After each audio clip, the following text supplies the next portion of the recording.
everybody, I'm Katie. I'm Becky, and this is Live, Laugh, Lorcana.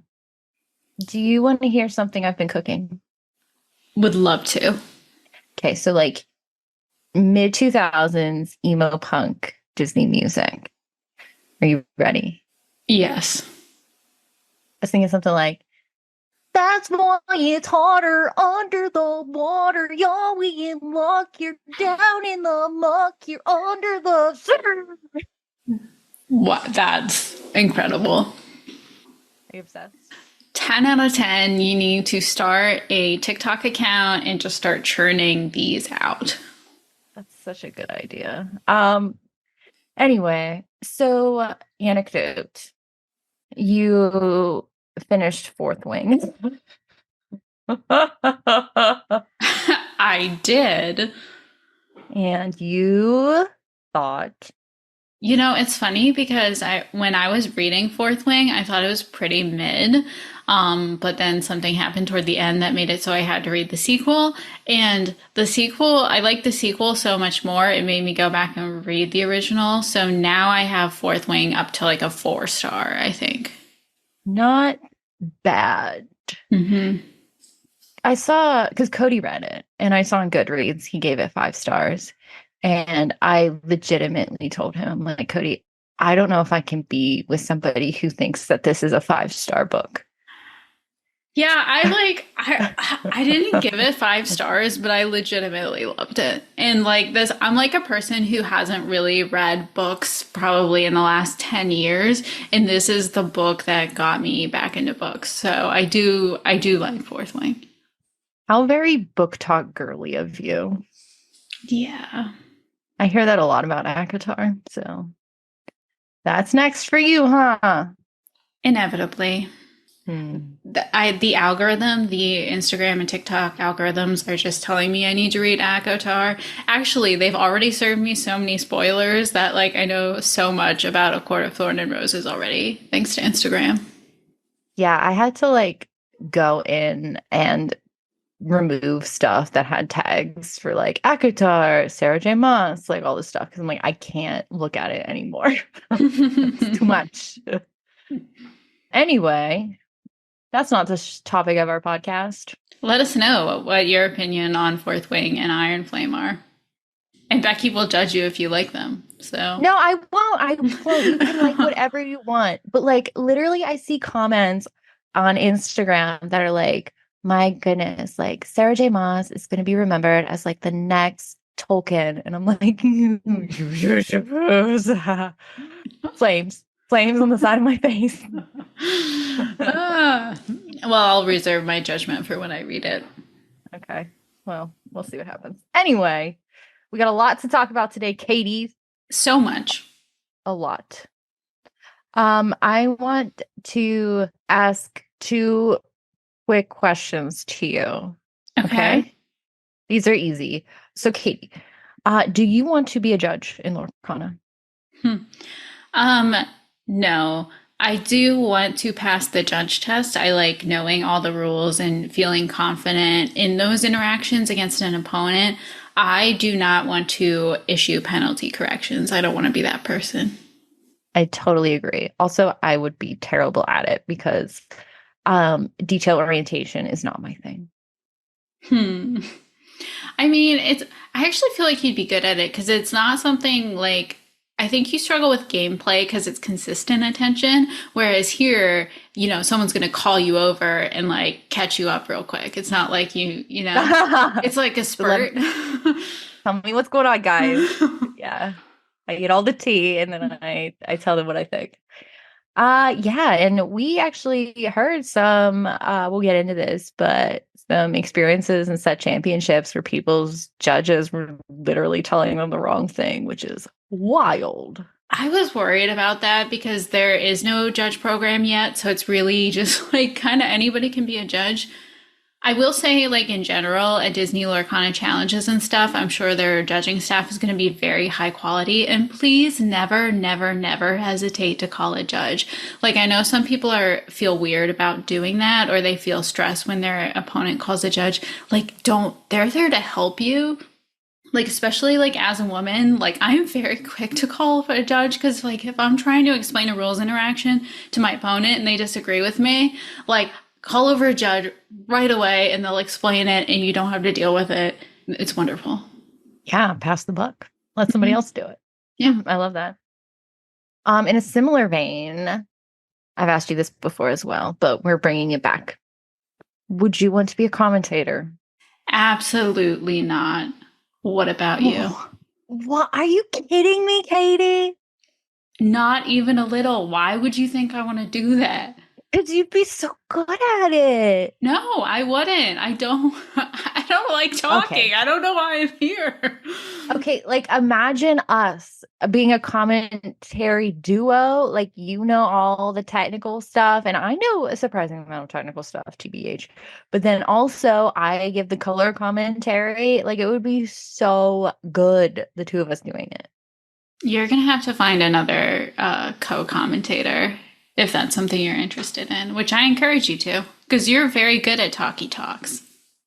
I'm getting better as I do it more. I don't know. Maybe you'll have to practice with me then. Sure. Okay. We'll work on it.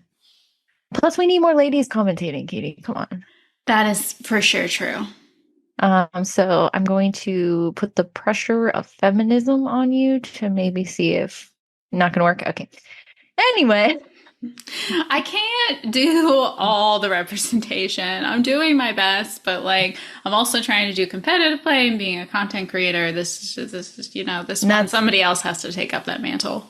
That's completely fair. Completely fair. So the big thing we need to talk about, Katie, set championships. Set championships. Do we want to talk about our experiences real fast? Yes, I do. I want to hear all about yours. Well, I guess they don't have to be real fast. It's our show. So, first set championship I was playing Amethyst Steel aggro with the list created by everyone's favorite Zach Bivens, and you were also there. Mm-hmm. Should I say what deck I was playing? I think so. Okay, yeah, I was playing an Emerald Steel list. I took it from Specie, but I did change 9 cards. And I'll put it, I guess, in the comments if you want to see it. We can put both our lists in there in case people want to see it. I actually did alter Bivvies a little bit. Just a little bit. How much did you practice going into set championships? I feel like kind of a lot. I spent like, I don't know, a week and a half working, playing games, that sort of thing, going through lines, stuff like that. And I felt pretty good because you played with me and you seemed to think I knew what I was doing. Yeah, you actually got significantly more reps on your set championship deck than I did going into it. I don't know if you want to talk about this. I'm going to ask you, but you don't have to. Why did you spend so much time preparing for set championships? So I feel like no, I've been feeling a lot lately that I'm kind of like a Lorcana flop. And I think it's just kind of the pressure of, well, maybe it's in my head, but like you see it like on the internet and stuff, like people just like, if you're not competing well and doing well, like nobody really cares what you're doing. You know what I mean? And so I really wanted to prove to myself and the world that I can play Lorcana. And I'm just not an Amber Sapphire meme.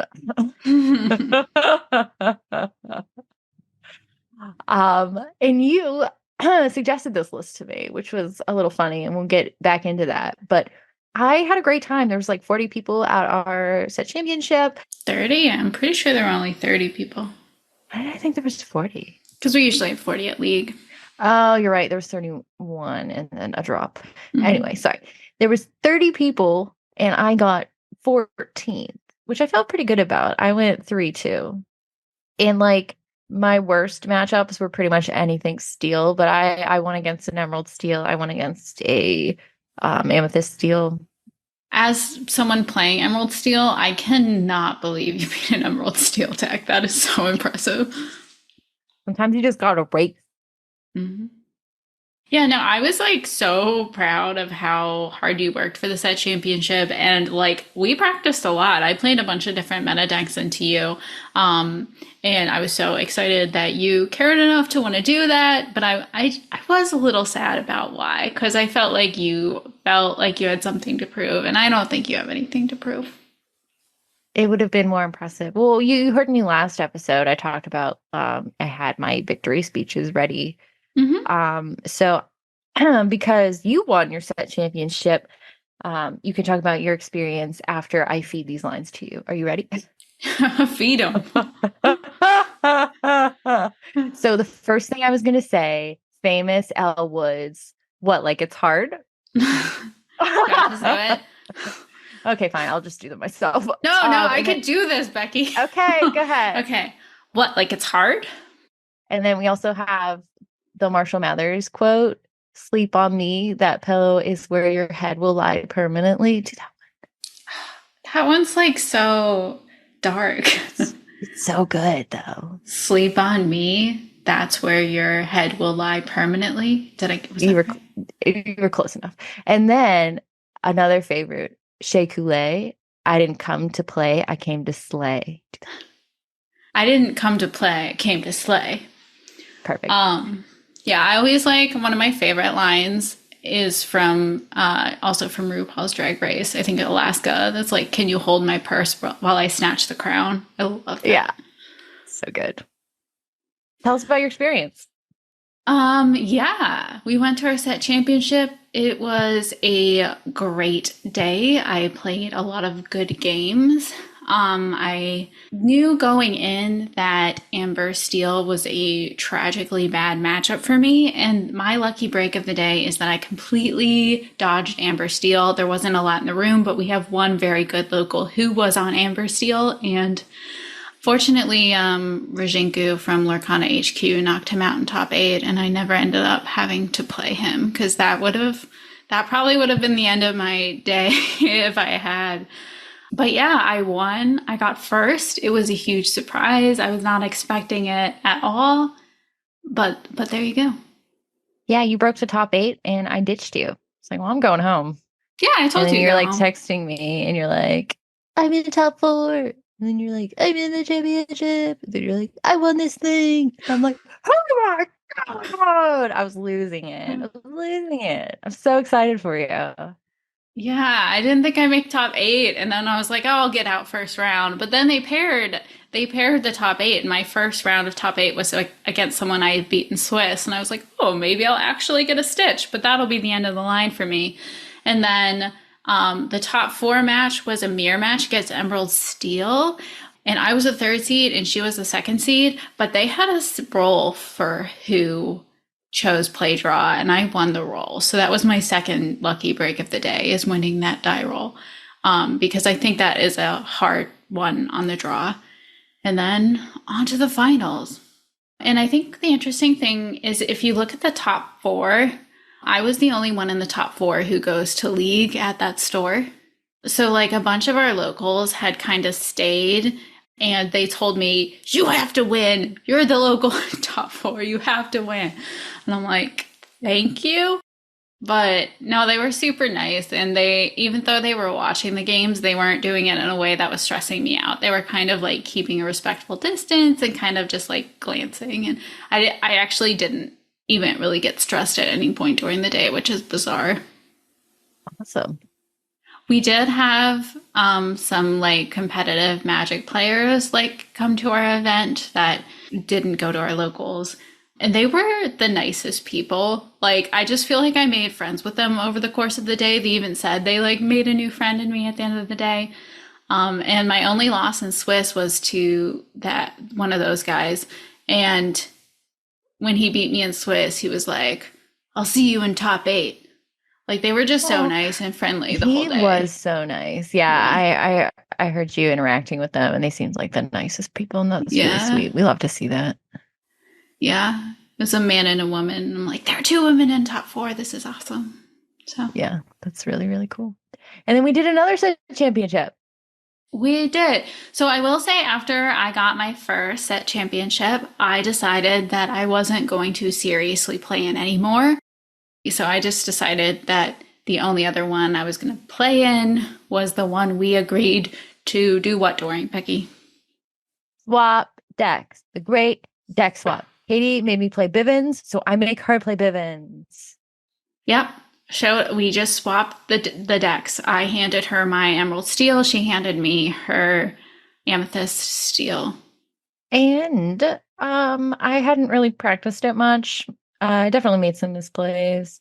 Because the first set championship, I felt so good about how I performed. I didn't do anything majorly bad or anything. And like I was just very proud of myself. But this time I did some mistakes.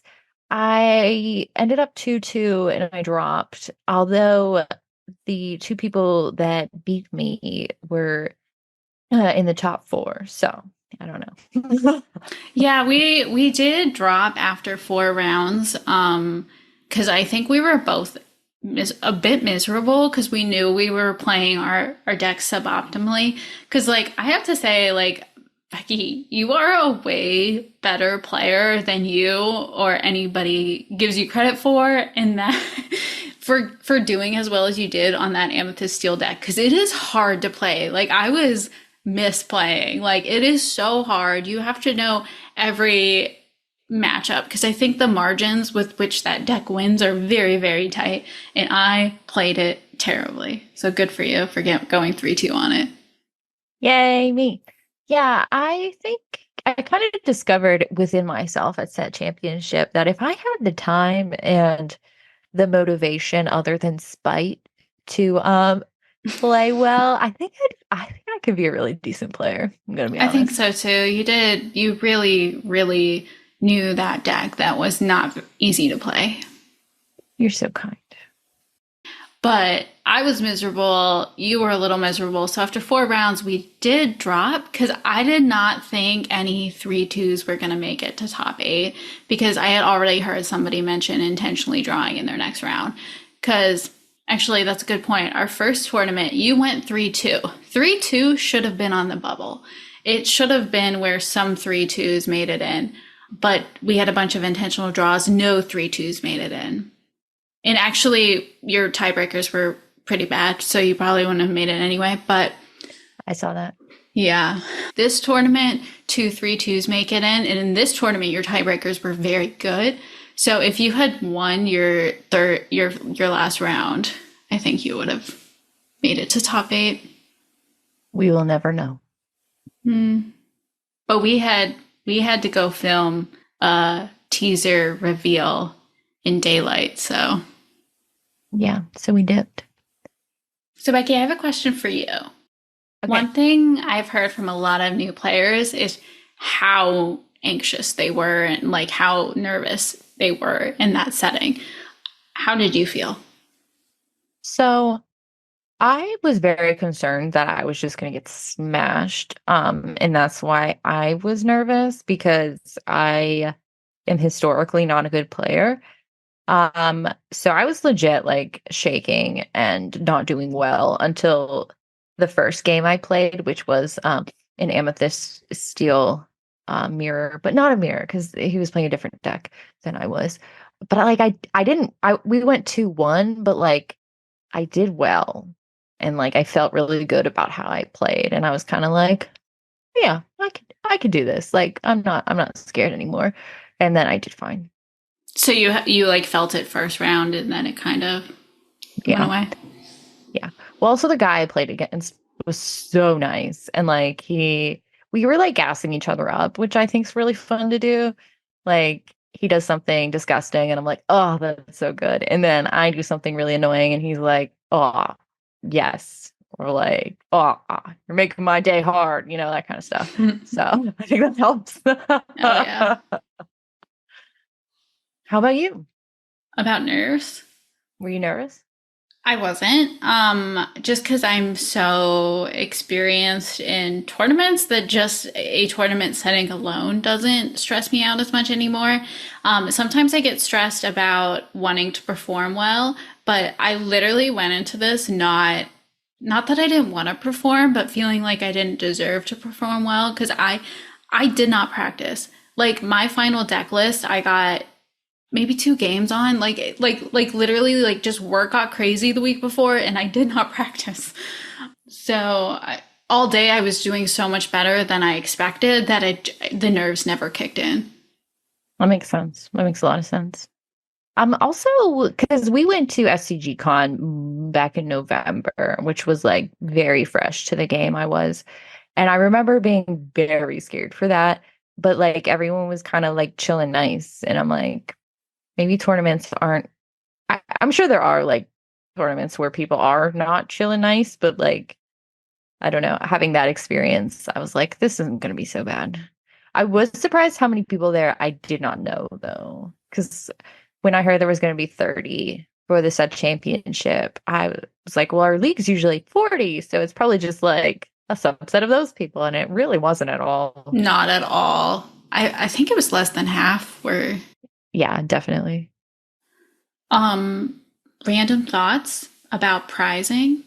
It's interesting because as we were playing in the finals, we were talking about the playmats, and it's like the non-champion playmat is just as rare as the champion playmat, and people seem to prefer the non-champion one because I know there was a moment where I was like, do I even want the champion one? So I think in the future, especially seeing how much the promo cards are going for, I would like to see champion playmat for top 1, playmats for 2 through 4, and then like the card down to 8. And I know that's like literally twice the cost, so that's a huge ask, but how great would that be? Playmats, sure, but like cards, like how much do they cost to make? Let's be honest. Yeah, honestly, a foil card. You make a good point. Going down to 8. I think that's are we ready to get controversial, Katie, or should we wait a little bit? We can get controversial.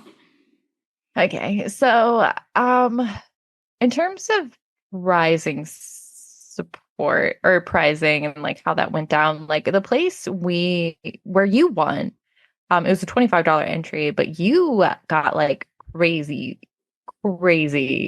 prizing. Tell the people what you won. Yeah, I won first. So I won a box of the first chapter. I won a D100 collector set and an Illumineer's Trove from Into the Inklands. Which is wild. Yeah. There's no reason to have prizing that is that top weighted when the promos are worth so much, you know? Right, 100%. But then at the other set championship we played at, they just did packs for top 8. Yeah, I think it was evenly split. So basically, however many people entered, 4 packs each were put into the pot, and that was evenly split on the top 8. That's lovely. I think so too. Yeah. Yeah, this prizing board's pretty wild. And that's the other thing, like there wasn't really like they didn't tell you, I guess they didn't tell stores like what to do, so they kind of just did their own thing, and so it was like wildly inconsistent. Yeah. Well, honestly, given how valuable the top, like the stitches are going for like, I don't know, $700 right now. Like 2 packs on entry, like maybe pack per win. I know that's kind of a pain to distribute, but like one of the main stores I went to for Flesh and Blood, they would do like 2 packs on entry and pack per win. And I think that would have been nice. I think so too. Can we talk about you only competed heavily in one set championship because you won it and did not feel like you should compete seriously in any more. Yes. Not everybody did that. Yeah, I know that. What do we think about the Stitch Farmers, Katie? This is hard. Like, because I can't, like, when you're giving out like $700 promos and you know you can win them and you're driving to a store and you're paying for entry at the store, like, that's your right to do that. Like, I'm not going to tell anyone they're wrong for doing that. It would have made me uncomfortable because, like, I saw like the sadness in a person's eyes when I was like the one to stop them from getting a stitch. And that was a crappy feeling for me, especially because it was a like local, you know? Like, and I just like winning meant so much to me, and why would I not want the people I play with to also have that experience? Yeah, I remember I heard like a couple of stories of people who at least knew people or were people that won who like have been trying really hard and like didn't believe that they would get it and they did and they were like shaking ecstatic and like all that. And I think that's like so what it's about, you know, just getting and spreading that feeling, which is really awesome. I do think that again, whatever, collect your playset. That's fine. I do think it's a little funny when people are like, I earned these. I'm like, did you really do like $3,000 of effort? Like, do you feel like you did? Do you feel like stomping 30 locals was worth $3,000? Like, do you feel that? I mean, like it's not for me, honestly, but like I just can't begrudge anyone for doing that. I think honestly the problem is how valuable they were. If this was intended to be, I don't know. I was hoping this would be more of a celebration of the game and people like easing their way into competitive, and that just isn't what it was, I don't think. No. Well, I think you're correct. It should have been, but like the promo prices were just astronomically wrong. Honestly, that's how I feel about it. Like that's Hmm. not at all how it should have went down. But I just, yeah, you don't begrudge them. I begrudge them a little, just because it's like that is not the flex you think it is. Like win a DLC and come talk to me. Like I don't Oh, know what you okay. think you did there.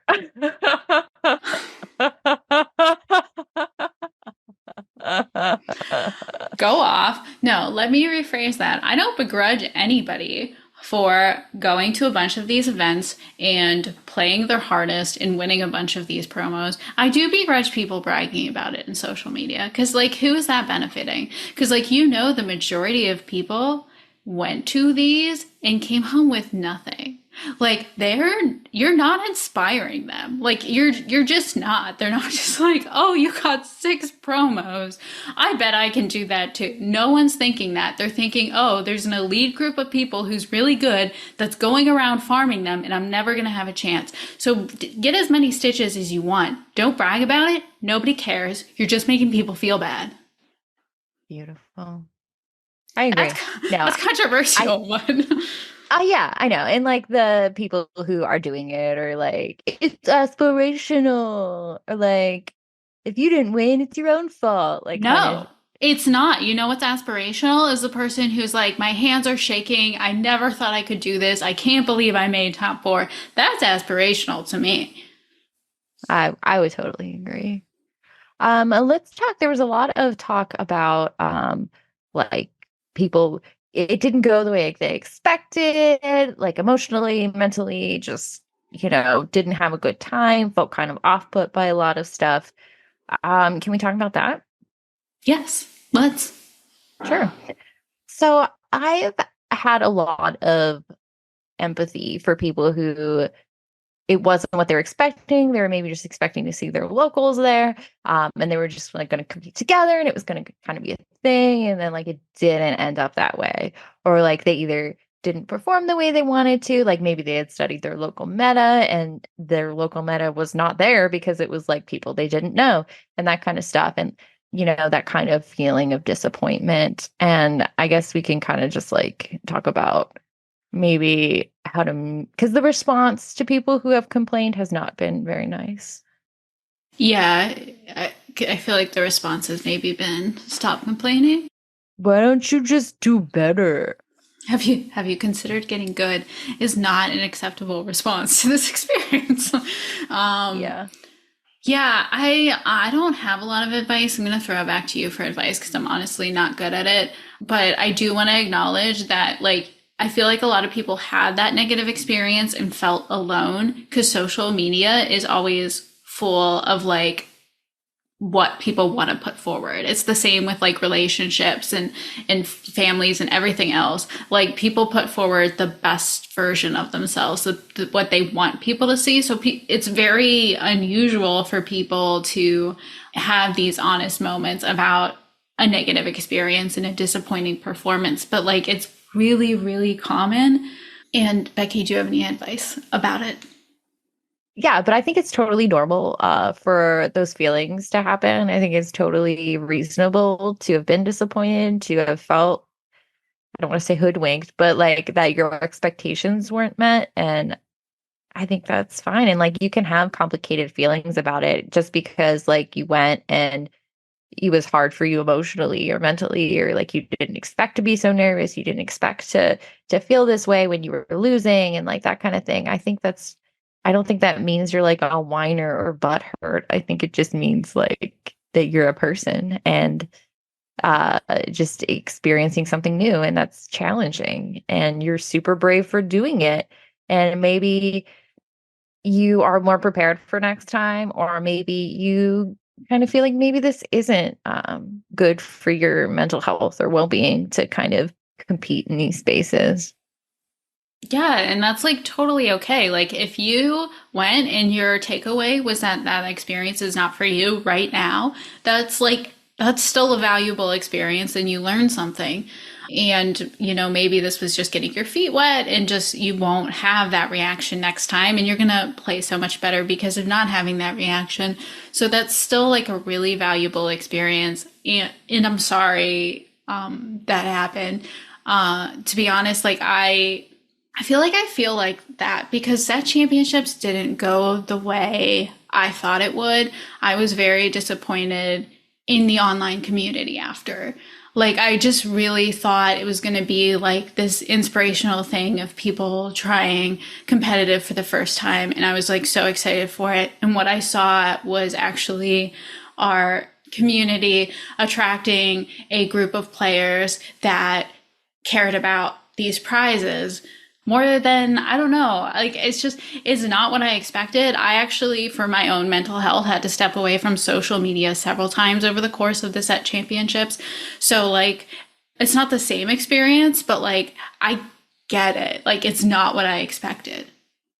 Yeah. I've noticed like this weird trend where people are talking about like, because it's super weird and hypocritical, but like you see a lot of people being like, I care so much about this community, blah, blah, blah, blah, blah. And like in the same breath, it's like, I farm stitches because I deserve them and everyone should just get good. And like, I just feel like I keep seeing that. And I'm just like, what is happening? And you and I were talking about empathy, which I think is really important in these situations. And like, great that you're like super good and super amazing at Lorcana and can invest like so much time and effort and money and like whatever else into it. That's so cool.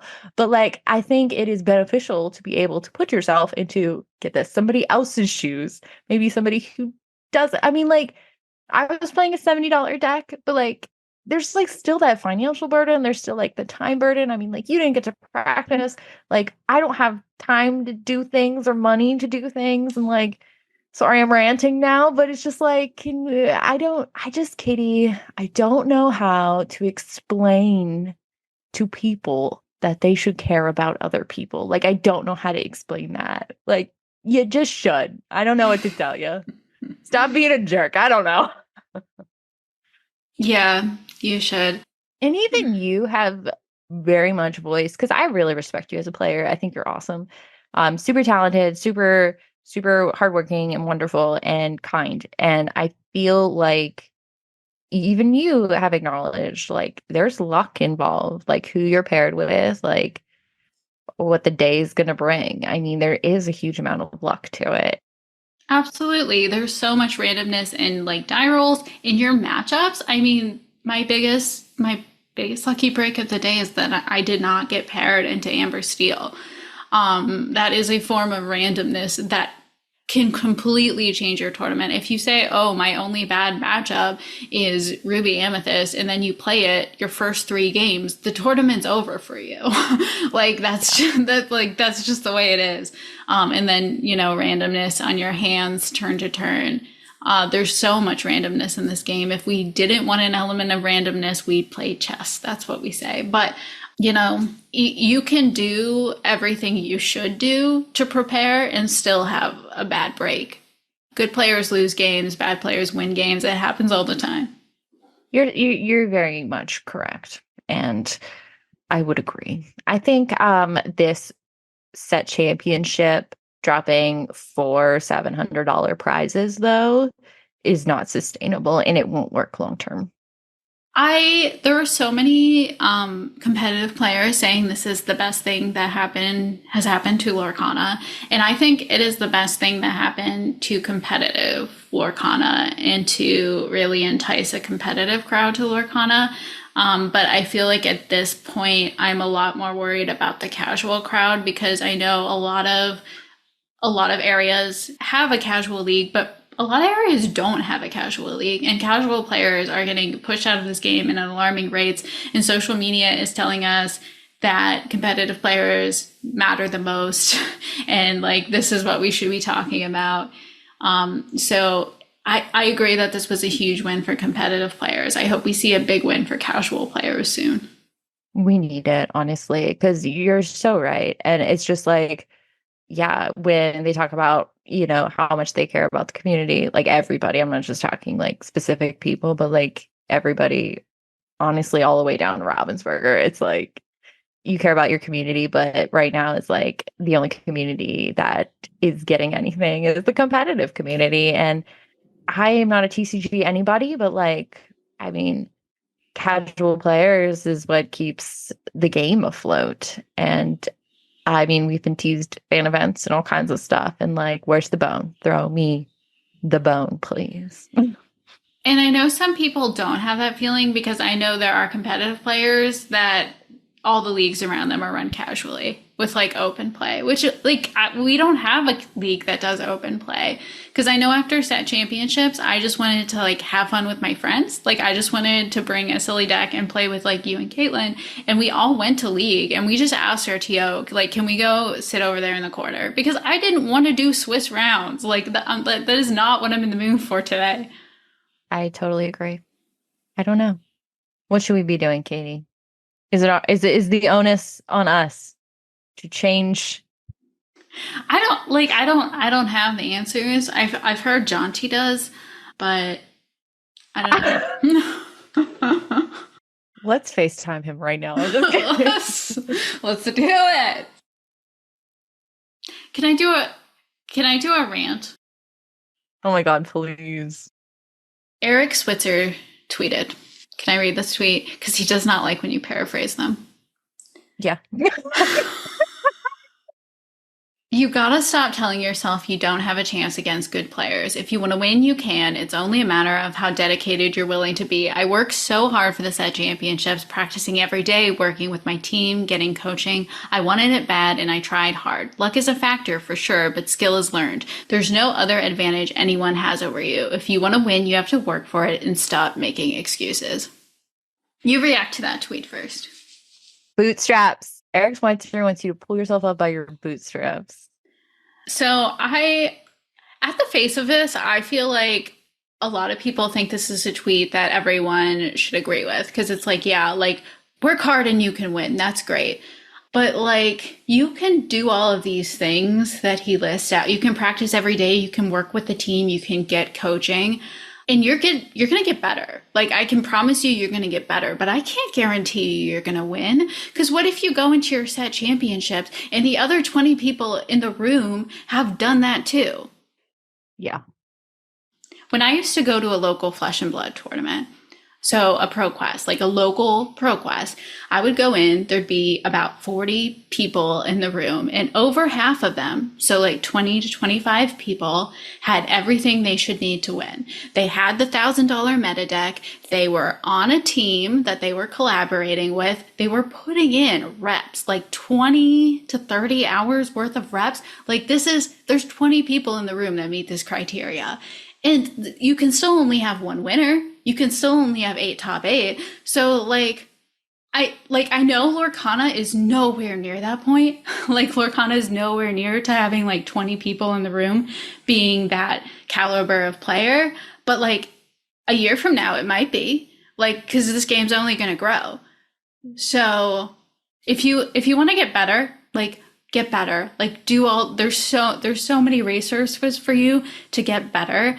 But like if I can give you like one bit of an advice as like an experienced TCG player, anything you can do to take your happiness and not tie it to your standing in a tournament, like is going to make you happier. Like if you need to win to be happy, like you're just setting yourself up for a lot of disappointment. I love you so much. I totally agree. Yeah. I mean, yeah, it's like everyone can be a billionaire, or like you could be anything you believe. And it's like, no, you can't, because what, Katie? Who would make the sandwiches? The world needs sandwich makers. So we'll send a sticker for the first person who can tell us where that quote is from. Yeah. We send stickers anyway, but like we'll think you're really cool. No, but like that's not even a fair analogy, because like if we're setting up a tournament that literally can only have one winner, there can only be one winner. So even before luck enters the equation, if we're saying hard work is the only thing that matters, you're depending on the other people in the room not working as hard as you. I know personally, I don't have time for that. Yeah. I have past TCG experience, and I think that is what got me the set championship, because it certainly wasn't the preparation I put into this event. I mean, you are a hard worker. You do good. I don't want to hear it like you didn't put effort in, because you did. I did, but like the amount of effort I put into playing Lorcana, when I was playing Flesh and Blood, I was putting in 10 times that effort, and I'm not exaggerating in the slightest. I feel like I've been ranting a lot, but I have one other quick note. Please. There are multiple times where people were talking about me winning a set championship that I almost said I just got lucky. Like multiple times I had to bite my tongue to not say I got lucky. And that is because I've been playing TCGs for about 2 years, and I have almost never heard a man say they just got lucky and win a 30-person tournament. Because you don't just get lucky and win a 30-person tournament. But like, I'm like, I'm not going to let myself say this, because I won and I just need to own it. Yes, own it. You won because you're good and you tried and you were lucky, and all the other wonderful things came together for you. I'm good and lucky. I love that for you. All right. Now I feel like we should just be straight positive for 2 minutes to compensate for the last however many. About what? How much fun was set championships? Oh, Katie, I'm so good at Lorcana. Can you believe it? I know. So good. I felt so great. Well, actually, I'm going to do a little negative real fast, though, just because I thought it was funny. Well, like, I left that championship, and I'm like, I need to tweet about how amazing I am. I got 14th. Woo! You know, and then like I scroll a little further, and it's like, I had 3 stitches. And I'm like, oh, I'm a scrub. I forgot. Mm-hmm. You're not a scrub. You did so good with your 3-2. I know. I'm not a scrub. I'm good at Lorcana, guys. And I had a lot of fun, and I would do it again. And I basically forced Katie to come to another set championship with me. I literally called her, and I'm like, Katie, it's starting in 2 hours. Will you come with me? And I'm like, deck swap is really happening. Yeah. We had that's like everything we just said sounded really negative. We, the two of us, had a great set championship experience. Great. I am so happy for everyone who went to set championships and had a good time and did better than they thought they did, or they even are just proud of themselves for coming out of their shell. Because even if you went and you didn't win a game, that's awesome. And we are so proud of you. And we're so excited to do more of these events with you. 100%. For sure. And we had a nice time, and we had a friend with us, and, between rounds, we would kiki and talk and be like, how'd you do? How'd you do? It's stuff like that. And it was just nice. It was just a nice time. We all had fun. And it's funny because our friend who was with us was like very down on how she was performing. But I ended up 14th and she ended up 16th. And I felt great about how I did. So I was like, girl, come on. Yeah. I can't believe she did so much better than I was expecting her to. No, I'm sorry, Caitlin. It was awesome. No, we just didn't expect it from you, but you killed it. You killed so it. Good. But I just thought that was funny. So, we just wanted to unpack, all of that just because we know, there are people that feel a certain way, but we had a great experience and we want to, keep doing them. 10 of 10 would do again. Actually, 10 of 10 of our experience. Yeah, would do again. Yeah. 7 of 10 if I'm including everybody's experience that I've observed. Yeah. We talk about intentional draws in here. Should we touch on that real fast? Oh, yeah, we can talk about intentional draws. Just want to bring that up because intentional drawing, I didn't know what it was until set championship and people were doing it because I was playing my 5th round and I'm looking around. I'm like, where is everybody? Where are all the people? But you explained to me that a bunch of people intentionally drew, which I thought was interesting. We need to explain what that is, or do the people know by now? We can explain what it is. So it's when... Obviously, if you win a round, it's 3 points. If you lose a round, it's 0 points. But if you draw a round, it's 1 point. So if I'm in a situation where 1 point I think is all I need to lock down what I want to lock down, I can say, hey, would you like to intentionally draw this match? And we both take our 1 point and we go get a snack. Are you pro IDs? It's a brand new concept to me. In Flesh and Blood, draws are essentially losses. The difference is only used in a very specific tiebreaker. They are essentially the same. So you don't sit down and intentionally draw. I'm having a hard time getting my head around it. Well, they do it in Magic, Katie. So yes, and this game is Magic. Right. I am here to play the game. I am not here to play the tournament. And I think that is something that Rochelle and Ravensburger have been very deliberate about, saying they want people to play the game and not the tournament. So I'm very excited about 2-game format and really anything they come up with to kind of prevent this behavior.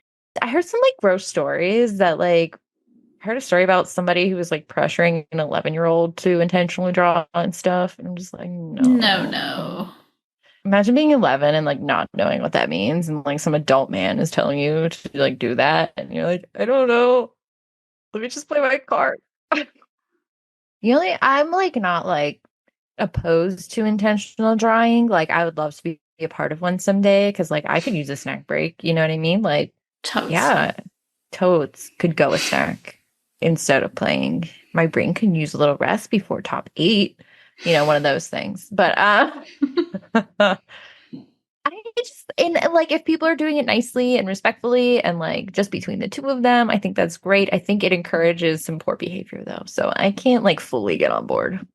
Yeah. And now let's do some listener questions, Katie. Let's do it. Yes. Rob from Wanna Lorcana asks, do you feel that as you have effectively become Lorcana celebrities that it has helped you with your nerves or cracked the shell of your self-proclaimed introverted natures? We are not celebrities, that I can tell you. It has certainly not helped me with my nerves. What about you? I mean, I'm still awkward around people and meeting new people. I'm good at small talk and mashing energies, but I'm it is draining for me. I do think I've improved immensely in my talkie on shows and when people invite me to be a guest and stuff, because Katie stopped doing that. So Yeah, you are good at the talkie-talkie. No, I mean, we've been doing podcasting for a very long time. I thought I would start to get over some of my social and performance anxiety. I have not. If anything, it's gotten worse, which is why I have stepped back from representing the podcast outside of this right here.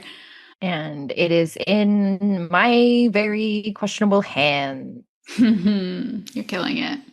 I just have to publicly thank you for doing that because like my anxiety has been so much better like since I've stepped back from that. So thank you. Don't ever feel like you have to do anything, but like I just have to thank Becky so much for doing that and not making me do it. She's the best. Which is crazy because everyone who I've talked to about like, oh, Katie's like, like people in my life, I'm like, Katie's kind of like stepping back from that sort of thing. They're always like, is she okay with that? Is she okay that you're doing this? Like, is she? I'm like, I really think she likes it. So it's good to know. Love it.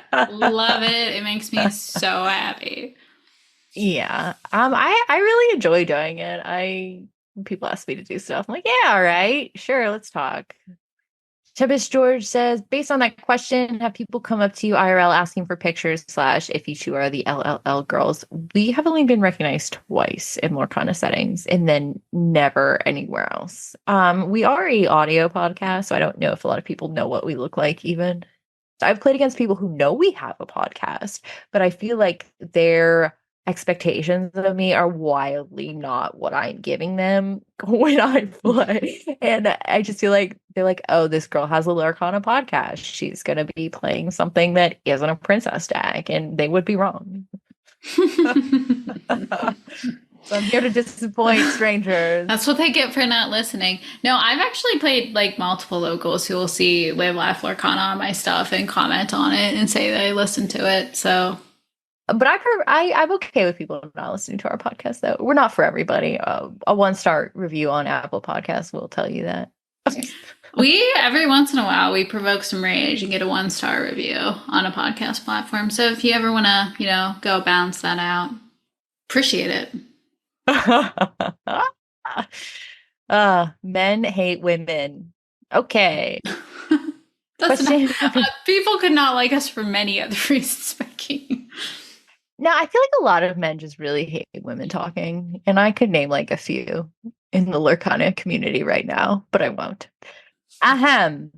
Rebecca from the Illuminary asks if the rules allowed for 3 ink colors per deck, what would you play and why?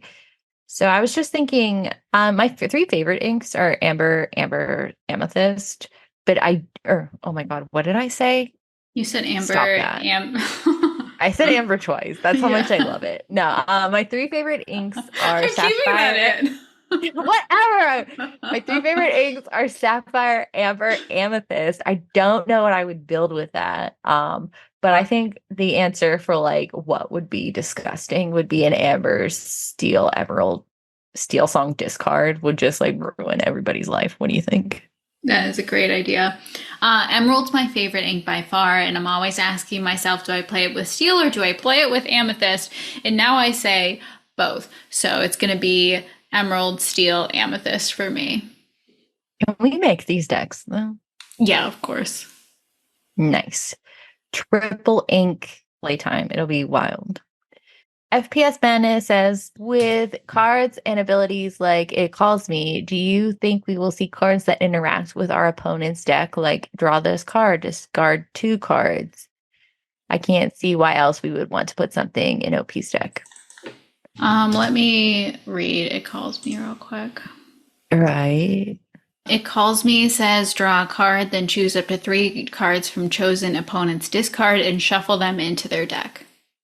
Shiny Horus comments, this card crushed me in draft. I used bosses on a roll to set up a perfect finish. Then my opponent played this immediately after and shuffled my plans away.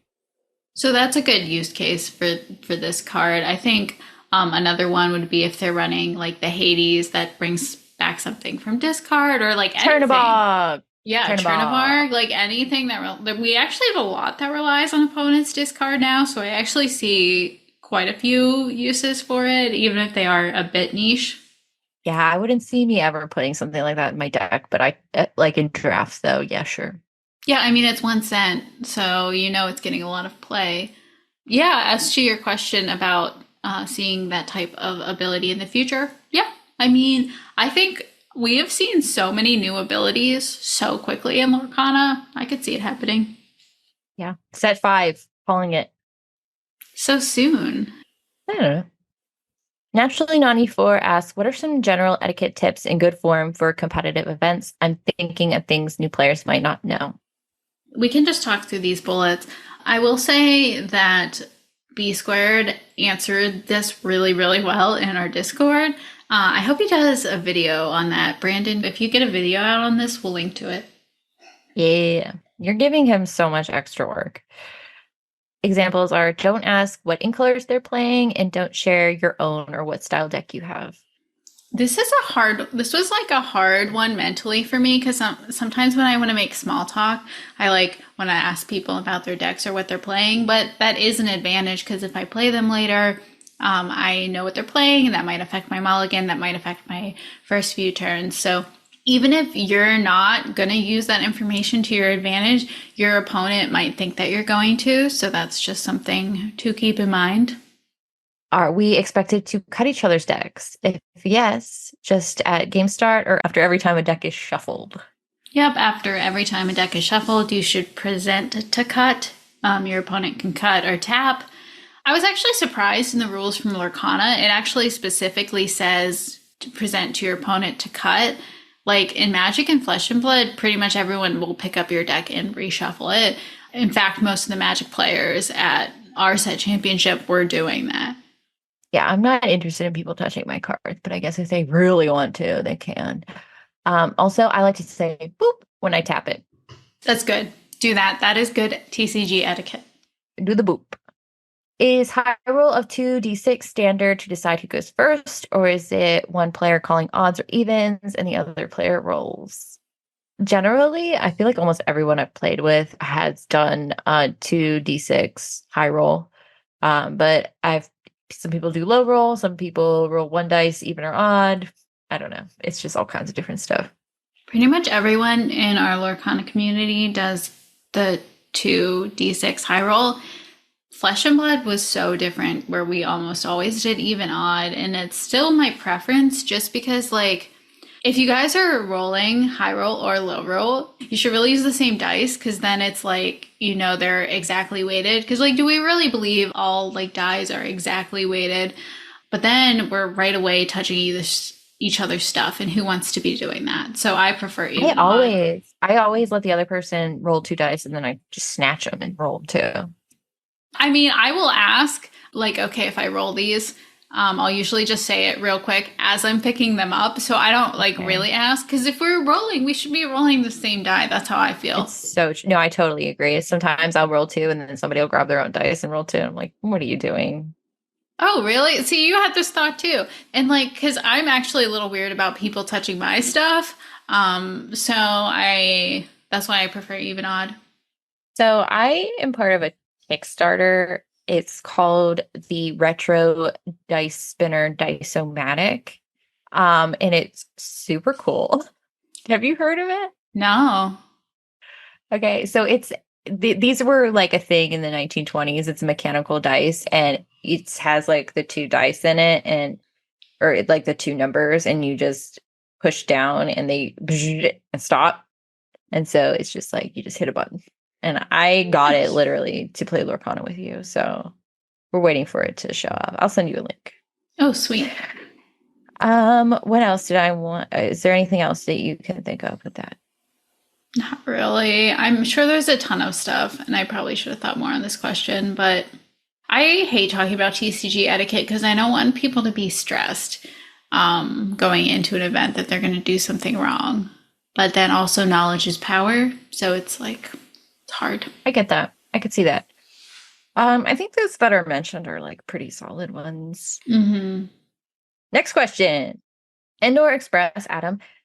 As the 7 Dwarves were introduced as a sort of big family group with abilities specifically tied to the playing other members of their family, and it looks like we're getting something similar with the Madrigals. Do you see the sort of a dynamic working for any other close-knit group of, let's say, 5 or more characters?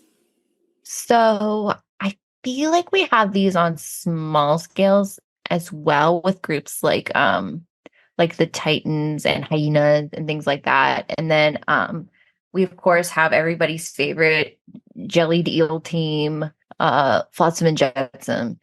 But I was thinking, my first thought was Inside Out, even though that's a Pixar movie. Ooh, that's such a But good one.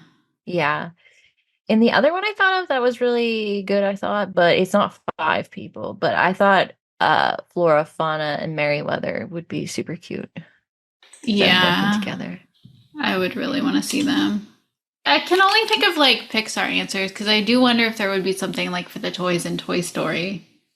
I thought of that too. And also, what other favorite super family can you think of? Hey. The Incredibles. There are so many good answers in Pixar. I know it was really hard for me to pick something that isn't Pixar. Oh, what about Big Hero 6? Yes. Oh, that's a really good answer too. We haven't seen anything from Big Hero 6. Wow. No, I hope soon. Oh, or my favorite, Meet the Robinsons. Oh, yeah, The Robinsons is a good one. I think so too. Next question. Next question. Jake from 40born asks, do y'all like Taylor Swift? Yeah, of course. I love Taylor Swift. I listen to Taylor Swift a lot while I'm working. Do you love the new album? I think Taylor Swift is incredible. She's an incredible lyricist, especially. I don't find her new album particularly catchy, not a lot of bangers, but I do love listening to it. What about you? I don't listen to much Taylor Swift. I just listen to other stuff. And honestly, I don't listen to music that much. Anything I've heard of hers, though, I've enjoyed. I think she's great. And I think she's like a really amazing human being and such an icon. And honestly, like such a great role model for young people. But she's terrific. And I think her song, The Man, it might be the most important song that's come out in the past. I was going to say a few years, but I don't actually know how old that was. Oh yeah, that came out in 2020. That song changed me and it was beautifully done. Yeah, I feel like even if you don't really like Taylor Swift's music, you have to be a little impressed with what she's accomplished because she is about my age, and it's incredible. Except for carbon emissions, people. Don't forget. Also, that new song, those are my new affirmations. Like, I'm a real tough kid. I can handle it's wonderful. We love her. She's great. Jedi Geek Girl asks, Becky, in your different voices, what ink combinations would that voice run and why Baby is running Amethyst, Amber, Aggro, of course. You have to young... you have to do it in your voice, Becky. Come on. I don't know if I can do one command. I'm going to play Amethyst, Amber, Aggro.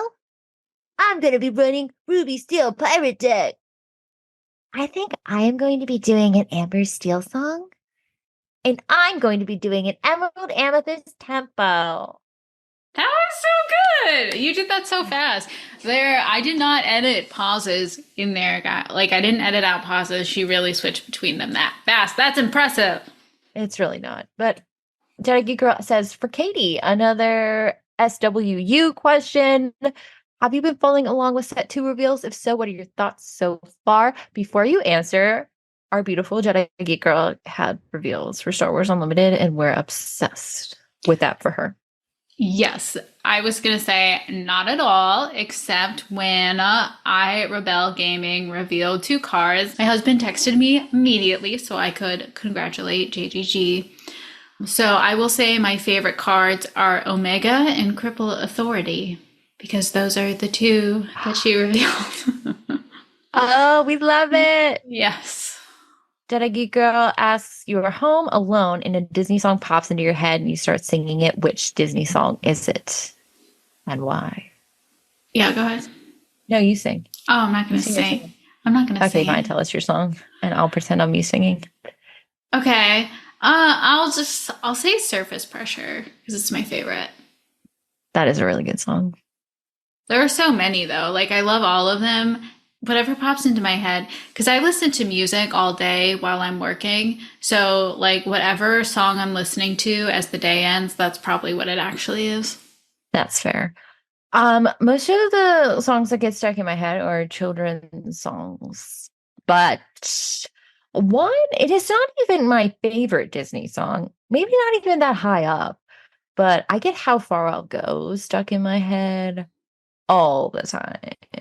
See, that is a great song. Yeah. If I'm gonna get Disney songs stuck in my head, though, I'd prefer it be an Encanto bop. TBH. Valid. A lot of good ones on that soundtrack. Let It Go sometimes gets in my head too. I could see that for sure. Let it go for sure.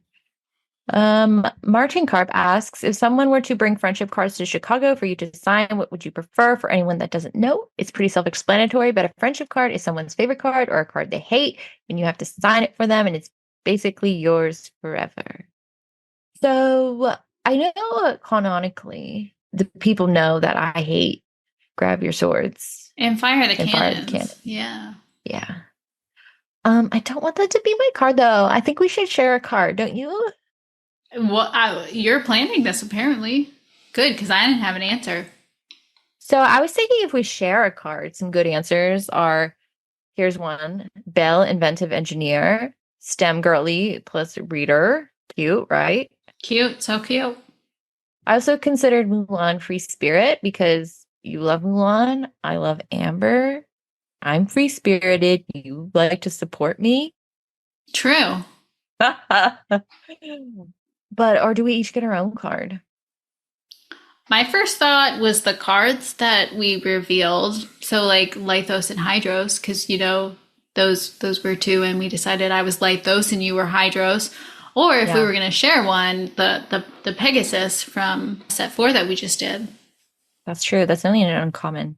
And it's a very good card, if I do say so myself. And it's an emerald.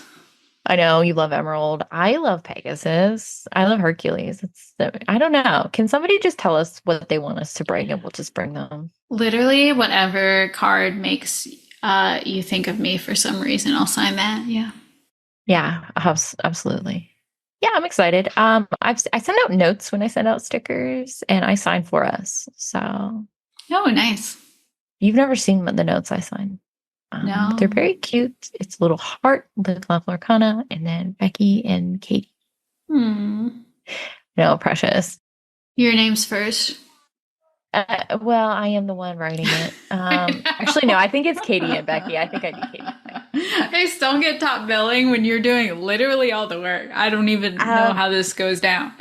But if you want a cute little note from me and a sticker, you just send me your address if you're comfortable with that, and I will send you one. It can be yours for your address. Natural Nani 4 says, what kind of DQ treat did you get to celebrate your enchanted rockstar achievement, Katie? So this is actually wild because our set championship is in a mall, and we had a break between Swiss and top 8, and I went up to the food court because there used to be Dairy Queen there, and I was genuinely considering getting a Blizzard, and they took the Dairy Queen out, so I did not get a Blizzard treat, and it was very sad. That is sad. Is there an ice cream you're really enjoying right now? I like to share the ice creams I'm enjoying. Breyers has a Snickers ice cream that is very good. That's good to know. I've been really into the Friendlies ice cream sundae cake things, but also they have brownie bars, like ice cream brownie bars that are delicious. I'm a sucker for brownie ice cream. Nice. Naturally, Nani 4 also asks, what card from your set championship deck would you nominate as MVP? Probably Ursula, Deceiver of All. That's basic because she's just, does OP things, but I got to use her a lot. There weren't that many games where she was removed before I was able to use her, so yeah. I would say Madam Mim Fox was pretty much putting in all of the work for mine. That card is stupid good. It is. She's disgusting. I love it. Ugh. Yes. Beautiful. Do you have anybody who you would nominate as the non-VP that you're like, I didn't really need this in my deck? No. I know the original list that I net decked, there were 2 cards that I'm like, these are hot trash. They're not. I'm sure I just wasn't using them right, but I took them out, and I think I put Morris in my deck and I wasn't using that very much, but I did use it like twice to great effect, shifting a Robin Hood, so. Yeah. I forgot what Morph did during one of my matches with your deck, and I legit like had a Morph sitting there and I spent 5 ink to put down a Robin Hood like an idiot. And afterwards I'm like, what is wrong with me? I would say my non-VP was Strength of a Raging Fire. I almost never played that. It pretty much only became ink during the day. Oh yeah, in your list. When I played your list, I inked it every time. Yeah, same. I think it could work situationally, just those situations didn't come up. Mhm. Jake from 40 Born asks, would you do a shoey with Y Breezy? Do you know what a shoey is, Becky? I do know what a shoey is because of Y Breezy. Okay. So I knew before, this is an Australian tradition where you take off your shoe, pour a beer into it, and drink it. Yeah. Yeah, I've known about this for a while because Tia Claire Toomey, who was for a very long time the fittest woman on earth, would win the CrossFit championship, and immediately afterwards she would do a shoey. I can't tell you how much I don't want to do a shoey. It skeeves me out so bad. I could not possibly. I would fake it with a brand new shoe, but I could not put it in a used shoe. I couldn't even do it in a new shoe. I also don't drink, but even if you put Monster Energy in there, which is my favorite beverage, I don't know if I could do it. I can barely drink out of a solo cup because I don't like the way the texture is on my mouth. Like, I'm very difficult. Wild. I don't like plastic cups. I don't like the way they feel. I don't know. I don't know what That's to tell you. fair. So no, shoeys are not in my future, unfortunately. Martin Carp asks, how do the parents feel about cursing in the card shop? Would you go back? Would you just accept it as part of the culture? Would you talk to the players? I'm going to defer to you entirely on this as the I do want to parent. hear your answer, actually. I mean, if there were kids in the shop, I would expect like LGS owners to kind of regulate that environment. But I don't know. I'm going to leave it all to you. I would assume Disney sanctioned events don't like swearsies. Personally, I don't temper my language around my kids, and my toddler has said the F word when he's frustrated, but I do know that not all parents agree with me on that. So I have done like the yo, there's kids here kind of thing when people are swearing and there's, kids around at an LGS. Um, I don't think I would really ever escalate it though to like talk to somebody. I do think it's kind of like it should be in the rules. I do think you're right that the LGS owners kind of should be the ones monitoring that and like having a rule about it if it's not appropriate or not. Mm-hmm. I do feel like this is vaguely related. I just feel like things are different these days. I mean, as a child, I didn't know most swear words or any swear words until I went to public school. But these days, kids have the internet, media is consumed all the time, music. I just feel like kids know all these words already, and they're saying them all the time.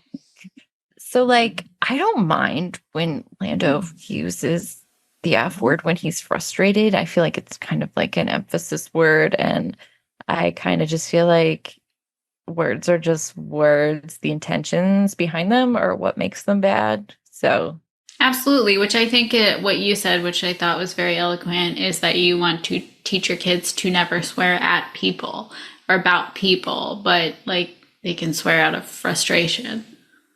yeah, it's just like what the F is very different than F you. You know what I mean? So, Yeah. I don't know. Those are just my thoughts. Nobody cares. Next question. Random question for Katie from Rebecca at the Illuminary. How are your stacks and stacks of cards going? I know this wasn't for me, but I'm going to answer after you do. Oh, they're in stacks. I'm going to take a picture. I'll take a picture and respond on Discord and social media, but they have grown because another set has come out and it's still everything is in stacks. I haven't decided how I'm going to organize it, so it's all still in stacks. Love that. So again, nobody asked me, Rebecca, but I have my set binders that are play sets of each set, and then I have like a box. My loose bulk is in like the trove boxes. But I've been like mixing and matching so much and like swapping sleeves, changing decks, doing so much stuff that like my desk has kind of become like just piles of loose cards and it's driving me bananas, but I just like don't have the time or will to like sit down and deal with it. So it's getting a little chaotic. Yeah, it's so hard to stay organized with TCGs when you're changing your deck up. Oh, yes. Katie, tell us about our featured creator. Thank you to Mr. Chip for this featured creator. Our featured creator is the Noninkables. This is a YouTube channel by Brian and Q that focuses on both TCG fun and Disney magic. I shared a video of theirs on Twitter and Instagram recently because Q is relatively new to TCGs. Lorcana is her first one, but she managed to win a 26-person set championship. And she has a great video where she talks about her deck and the experience that she had.